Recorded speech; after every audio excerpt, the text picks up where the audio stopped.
Bismillahirrahmanirrahim. Assalamualaikum warahmatullahi wabarakatuh. Bismillah walhamdulillah wassalatu wassalamu ala rasulillah Sayyidina Muhammad ibn Abdillah wa ala alihi wa sahbihi wa man wala amma ba'du. Puji syukur atas kehadirat Allah subhanahu wa ta'ala yang telah memberikan kita nikmat sehat walafiat sehingga kita dapat melaksanakan aktivitas seperti sedia kala. Salawat serta salam saya haturkan kepada baginda Nabi besar Muhammad SAW. Qad akhrajan nas minadz dzulumati ilan nur.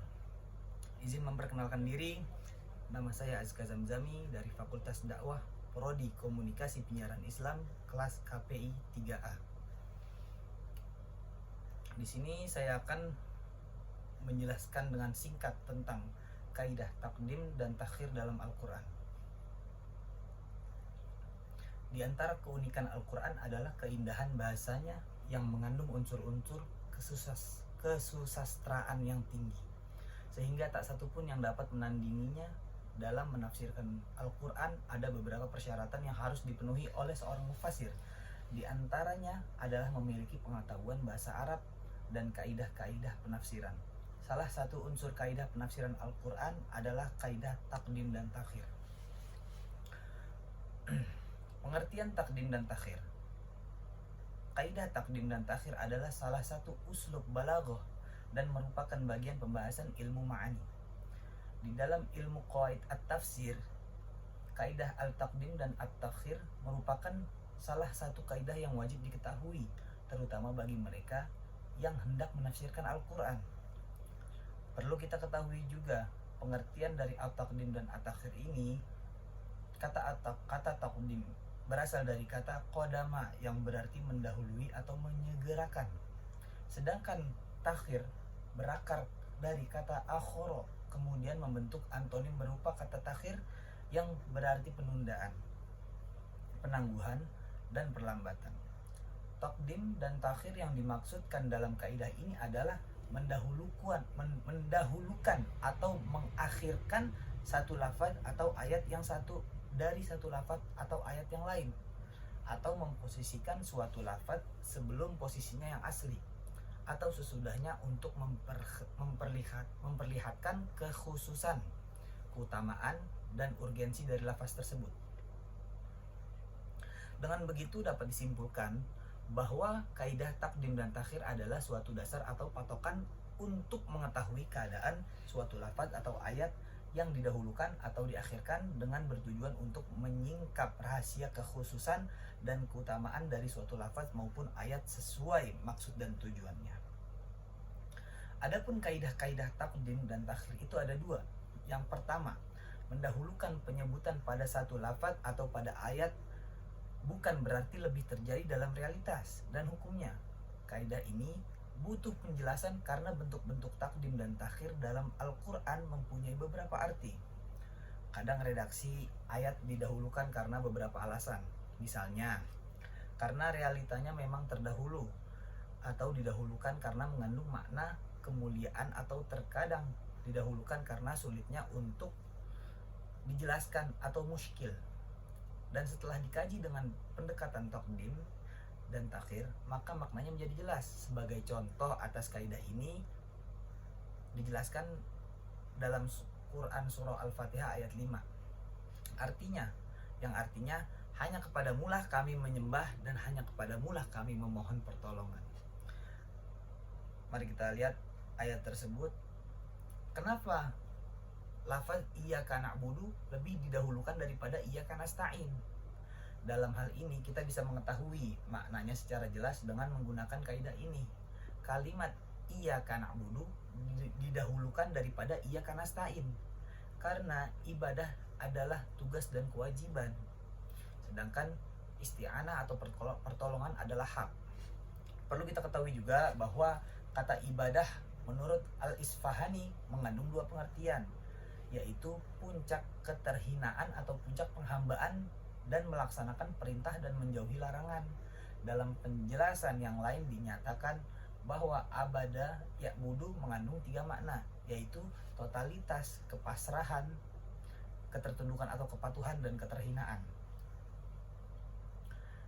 ibadah itu harus disandarkan kepada Allah Subhanahu wa taala karena tidak ada yang lebih berhak untuk disandarkan selain daripadanya. Dalam hal ini kita sebagai manusia sudah semestinya untuk beribadah dan mengabdi kepada Allah Subhanahu wa taala. Karena itu sangatlah tepat meletakkan na'budu lebih didahulukan daripada nasta'in. Karena apa? Karena melaksanakan tugas dan kewajiban itu harus lebih didahulukan daripada menuntut hak. Dan yang kedua, kebiasaan orang Arab tidak akan mendahulukan suatu kata kecuali apa yang telah menjadi perhatiannya. Penjelasan dari kaidah ini yakni pada ungkapan yang menyatakan bahwa sebab-sebab suatu perkataan didahulukan oleh karena kemuliaan, keagungan, atau apa yang menjadi perhatian padanya. Salah satu contoh ayat kaidah yang kedua ini adalah firman Allah Quran surah Al-Baqarah ayat 43 yang artinya, dan laksanakanlah sholat, tunaikanlah zakat, dan rukunlah beserta orang yang ruku. Dan rukuklah beserta orang yang ruku. Pada ayat di atas mengandung takdim dan takhir, di mana kata sholat didahulukan pengucapannya karena lebih prioritas. Profesor Muhammad Quraisy Shihab menjelaskan dalam kitab tafsirnya Al-Misbah bahwa dua kewajiban pokok itu merupakan pertanda hubungan harmonis. Sholat merupakan hubungan harmonis secara vertikal antara manusia dengan Allah Subhanahu wa taala, dan zakat merupakan hubungan harmonis secara horizontal, yaitu hubungan antara manusia dengan sesama manusia.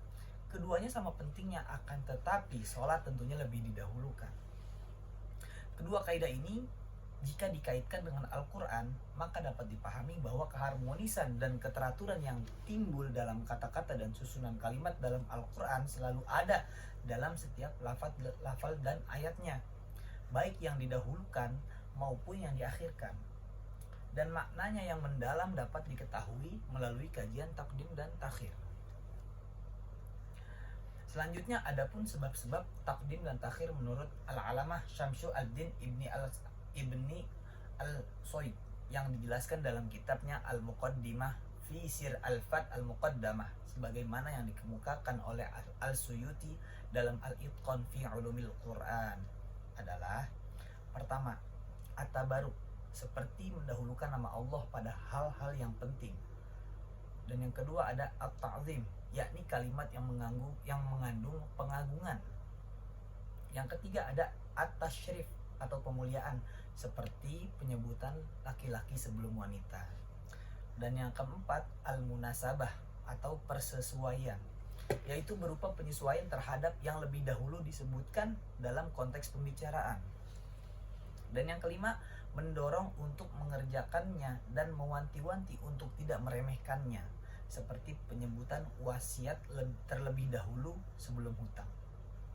Keenam, keterdahuluan, yaitu bisa berupa keterdahuluan masa, seperti penyebutan malam sebelum siang, kegelapan sebelum cahaya, malaikat sebelum manusia, atau penyebutan mengantuk sebelum tidur. Ketujuh, ada syababiyah atau menunjukkan sebab. Misalnya, mendahulukan sifat alimnya Allah daripada sifat bijaksananya. Mendahulukan tobat dari mensucikan diri, karena tobat merupakan penyucian diri. Dan yang kedelapan, menunjukkan yang lebih banyak, seperti mendahulukan orang kafir dari orang mukmin. Yang kesembilan, yaitu meninggikan atau meningkat dari yang lebih rendah kepada yang lebih tinggi. Dan yang terakhir, yang ke-10, merendah dari yang lebih tinggi kepada yang lebih rendah. Ke-10 sebab ini mengandung hikmah bahwasanya sesuatu yang didahulukan lebih penting untuk dijelaskan dan untuk diperhatikan, sekaligus merupakan pembuktian bahwa bahasa Al-Quran sangat tinggi nilai keindahannya, bahwa sampai kapanpun Al-Quran akan tetap survive, autentik, baik aspek bahasa maupun nilai-nilai yang terkandung di dalamnya. Mungkin cukup sekian penjelasan dari saya. Kurang lebihnya mohon maaf. Walafu minkum. Assalamualaikum warahmatullahi wabarakatuh.